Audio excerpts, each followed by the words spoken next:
Saturday out in Boise, Idaho, we have a co-main event that features welterweights Sage Northcutt and Zach Ottow. Sage comes in as a slight favorite at about -140 or so. Zach Ottow comes back at about +110.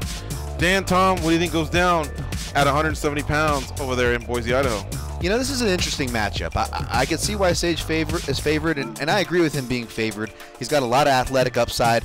I don't think going up to welterweight is going to be that big of a deal. I don't know how he made lightweight, to be honest. I mean, he's huge. He's muscled up at 6 feet, and he has explosion and speed for days. I think that speed's going to be his best friend in this fight, but I'm actually siding with Ottow. Ottow's got some tricky switch stance striking. He's got good wrestling. He's a former football player, so his athleticism has been able to translate to his technical work. Just recently received his Brazilian Jiu-Jitsu black belt, and I think he's going to be able to grind this. It might be a close decision down the stretch, but I'm going to go with the bigger, more natural welterweight in Ottow. All right, how about you guys?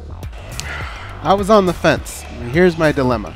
I agree 100% with what Dan Tom is saying.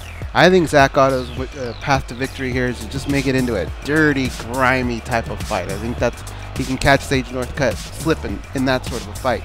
The thing about Sage Northcutt is I feel like he is improving finally. I think from fight to fight now we can see some changes in his game. I think he's getting a little better. So really this is like a make or break for me as far as Sage Northcutt's career is concerned, whether or not he's going to take that next step. Right now I'm leaning towards he's just still not where he needs to be. I think Zach Ottow can fight that type of fight, and I think I'm going to go with him by decision. Ooh, 2 of yous on Zach Ottow. Sage Northcutt has an incredible upside. If he can get there, wow, I don't even know if we'd be talking about this. But every single time when he looks good, he has a fight where he just doesn't look as good. And he seems to take it in stride, almost like, well, what do you want from me? I'm young, I'm growing, I'm learning. But in the meantime, we're betting, we're gambling, we're losing, you know? And so, yeah, I've had some frustrations with Sage, but he settled in nicely in Sacramento with Team Alpha Male. And they're gonna make him tougher. You know, they're gonna make him tougher. They're gonna round out his game, and I think it's gonna come sooner than you two might be expecting. I got Sage winning this fight. Now I will concede this to you guys. As the further the fight goes on, I think it favors Ottow personally, because I think he's gonna be just the tougher of the two, the grittier of the two.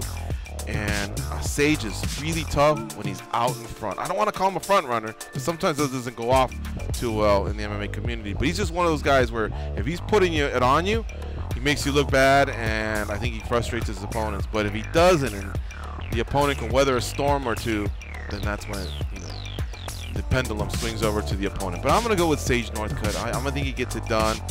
But I think it'll take all 15 minutes to do it. So, decision. Sage by decision. There you have it. There's the co-main event breakdown for Boise, Idaho, also known as UFC Fight Night 133. It goes down on Saturday. We're the MMA Junkie Radio team.